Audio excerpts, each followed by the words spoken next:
birinci növbədə indi rayonlarda müəyyən abadlıq işləri gedir, kəndlərdə də gedir. Kənd və rayonlarda daha çox iş yerləri yaradılmalıdır.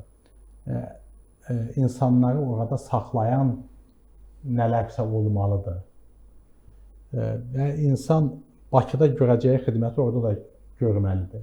Əfsuslar olsun ki, rayonlarda biznes mühiti uyğun deyil. Hələ də rayonlarda mən deməzdim ki, iş adamlarına, iş qurmaq istəyənlərə lazımi şərait yaradılır. Mən bunu deməzdim.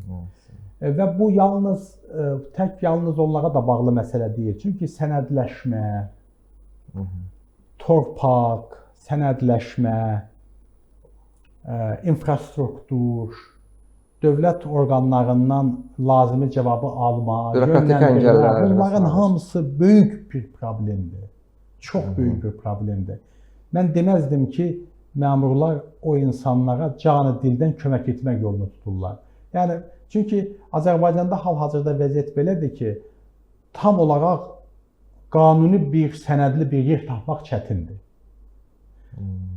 Hər yerlər zəbt olunub, bir çox yerlər sənədləri yoxdur, sənədləri yarımçıqdır və onların təzədən sənədlərini düzəltmək, dövlət orqanlarına müraciət etmək çox baha başa gəlir, uzun zaman aparır və bir sənədi düzəltmək üçün 30-dan çox dövlət qurumundan keçirsən və onların bütün idarələrdə görmədiyin zülmü çəkirsən və sonra bir çoxları da bezir bunun dalınca gedə bilmir.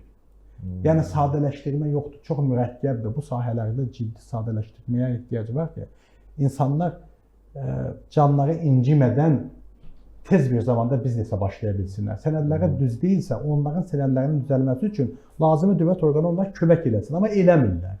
Deyir, sənədin düz deyil və onlar yalan demir, sənədi düz deyil, düzdür.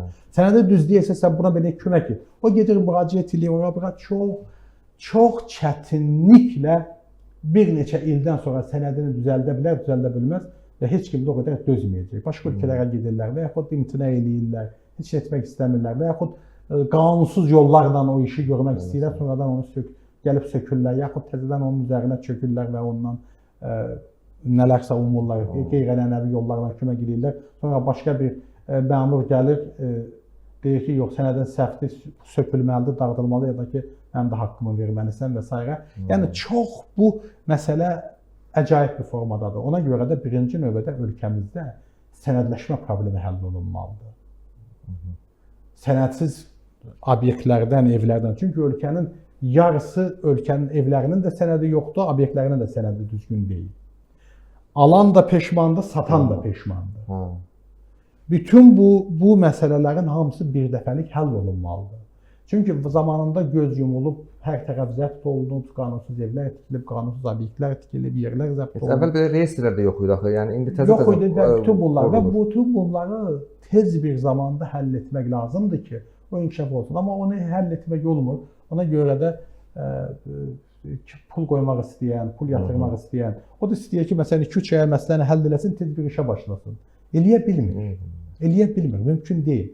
Və o lazımi köməkliyi də aidiyyatı qurumlardan görməyəcək. Yəni, bunu unutmaq lazımdır. Hələ ki, o təsəvvür və ənənə də yaranmır.